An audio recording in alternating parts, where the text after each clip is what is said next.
Savage, and welcome back to another game review on the Gamers Corner YouTube channel.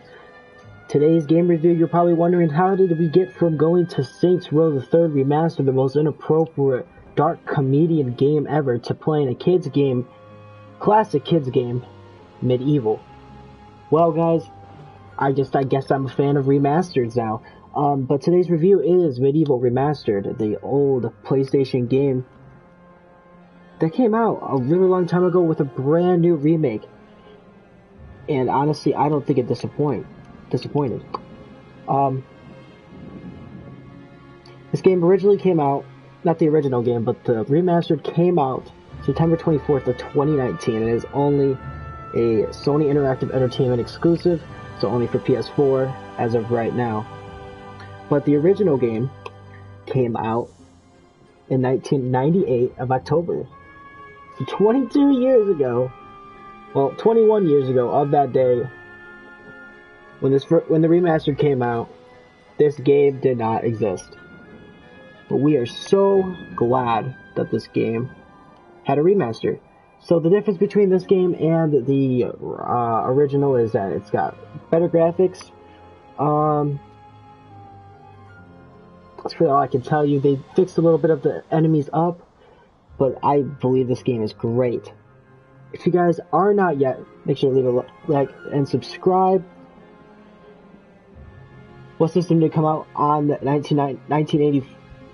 It came out on the original PlayStation. But anyways, I'm gonna show you guys some gameplay, talk a little bit about the mechanics and all that. There is a couple glitches and all that, but let me just talk about the price. The price is $40, I believe, still. But the game could be buggy. To bring an old game like this back and brought into the 21st century is a great idea. But for you to enjoy the game, I recommend not buying, don't go out and buy it. Like, if you need a game to buy with another game, for example, GameStop has deals where you buy so many, you get that. This is a game that's going to be like that. It's not your first choice game, but it is a great game that only takes 10 to 12 hours just to get the Platinum Trophy, 5.5 hours to actually beat the whole game. So it is a really great purchase, I believe, but it's not a purchase you'd go out for to get it. But yeah, difference between the 1998 version and the 2019 one, a lot of remake, especially with villains and characters. Whole new different looks. Graphics look crisp, but the mechanics is an issue.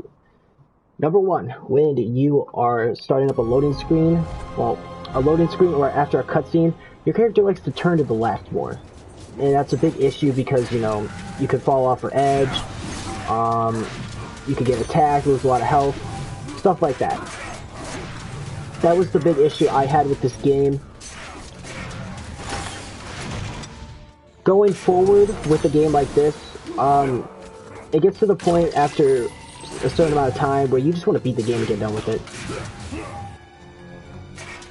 And I think the best time to play this game really would be Halloween. It just gives the Halloween feeling, you know, with all the skeletons and the main plot of this game with killing a sorcerer, sort of like. It just gives you the Halloween feeling and not a game to play during Valentine's Day.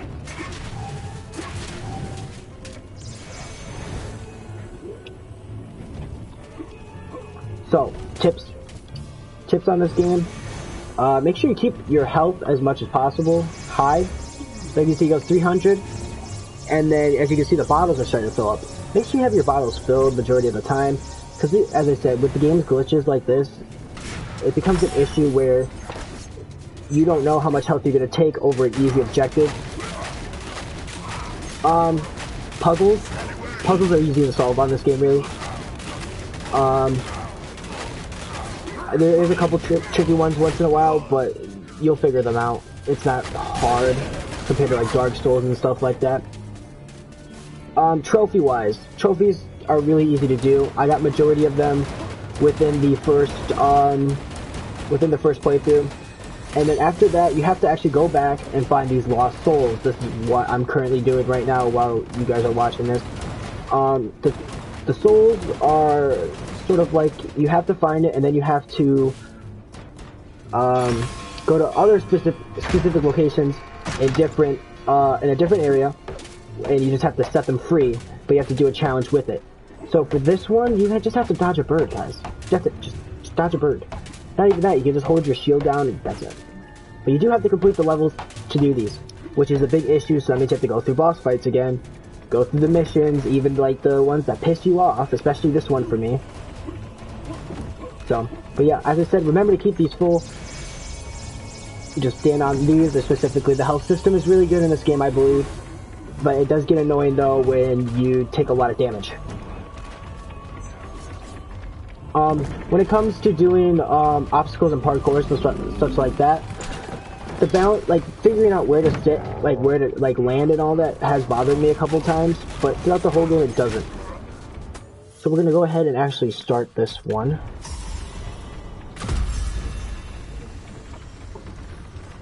Tips. I know I didn't finish the tips, but there are specific missions that just are super easy where you can just farm health and coins. Okay, but yeah, you see Lost Soul has been freed, and that's it. The imps. I'm gonna clarify. The imps are one of the bad people you come up against during this. They like to steal your weapons, and there's an example right there of the landing system when you're doing these parkours. It's bad. It is bad. And that is it. And I don't know why we landed all the way up there. But yeah.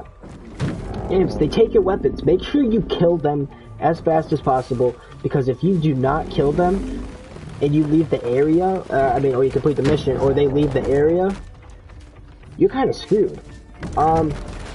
I don't have the best weapon anymore because of that situation, because I didn't even see it was taken at all. But it's going to cost you coins, so that's why play the easier ones, and your coin total will go up fast, especially for one of the trophies where you need 10,000. Collect 10,000 coins over the game, and you think, oh wow, it's just a kid's game, it's going to be easy. It's not. You're going to think it's going to take a while. But just doing one of the two early missions is a perfect example of getting it done fast. The weapon selections. I'm gonna go ahead and quickly go through this. You have a lot of weapon selections, but it matters more of when you're using them in the game. So when it comes to weapons, I prefer the magic sword, which you get. It's a long blue sword, really overpowered. Ranged, I prefer magic longbow, the lightning, which all you have to do is hold down square and it electrocutes. The flaming bow is also another good one. The crossbow and the longbow just seem to die out when you get later in the game. And the drumstick, it's just for a trophy. Honestly, it's just for a trophy. And then the throwing dagger, same thing. Later in the game, they just become shit. But yeah, so I'm going to quickly go ahead and actually try to finish this real quick for you guys, because then that's going to be the end of the review. I just wanted to focus a little bit on that for you guys. But yeah, this is one of the boss fights you have to do towards the more at the end towards the game. So you'll actually get a brief little tutorial guide on how to do it. Oh, and that didn't work. But yeah, when it comes, the more you play, the more you realize, okay, this is how you use this weapon, this is how you do that. But the distancing is kind of a bitch. When you're trying to fight, you take a lot of damage over the game, and that's like something I didn't like. And that's what I've also seen a lot of other YouTubers do, is they take a lot of damage throughout the game, and it's a pain. But when you get the magic blue sword, which I don't have, the game becomes way easier. Everything seems like a one hit, and I was able to breeze through this part of just being able to, hey, I need to do these souls, I need to find it. It just became so much easier. But then this is how you do this rain part. You gotta either take the damage or you just move on. Or you move out of the way. Not move on. Oh, and then that switch. So then you gotta use your broadsword for this then. So then I'm gonna use that.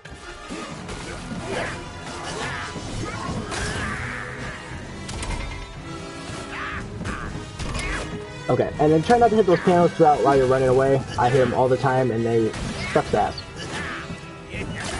Good. Oh, nope, that didn't work. That should have worked. Okay. And then another example of the glitching system in this. It's just bad.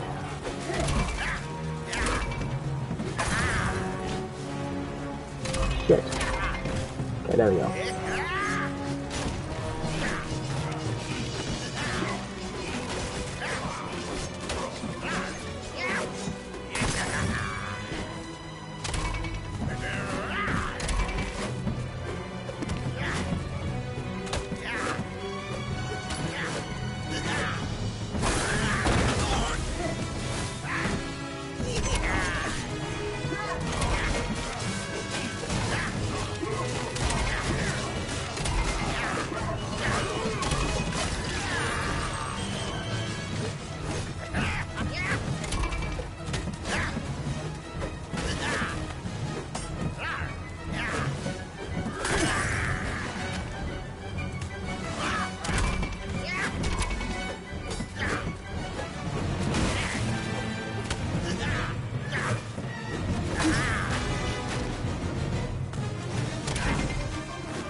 Alright, and that is it. That is how you defeat the ghost ship. So I have one more left of the spirits to release, but I hope you guys do enjoy this review. Sort of last minute, I just thought it'd be a great one to add to the channel list. Trash or pass? Price, I'm gonna say trash. It's a game that, as I said, you would buy with a deal, where you get more than one game. Worth $40? No, as I said, game with a deal, I'd say 20. 20 at the most, really. So, just watch out if you ever want a free game well, not a free game, a good game that only takes 10 hours. Well, 10 to 12 hours for a platinum trophy, 5 hours just to beat the game. This is probably it. Let me guys know any other games you want to see in the comments down below. We Happy Few will probably be later tonight, if not tomorrow afternoon. My name is Brandon Savage. Thank you so much for watching the Gamers Corner YouTube channel. Make sure to leave a like and subscribe. We're 5 subscribers away from a co-op walkthrough with Joey on Man of Maiden. So make sure to hit that like and subscribe, and I'll see you guys in the next video.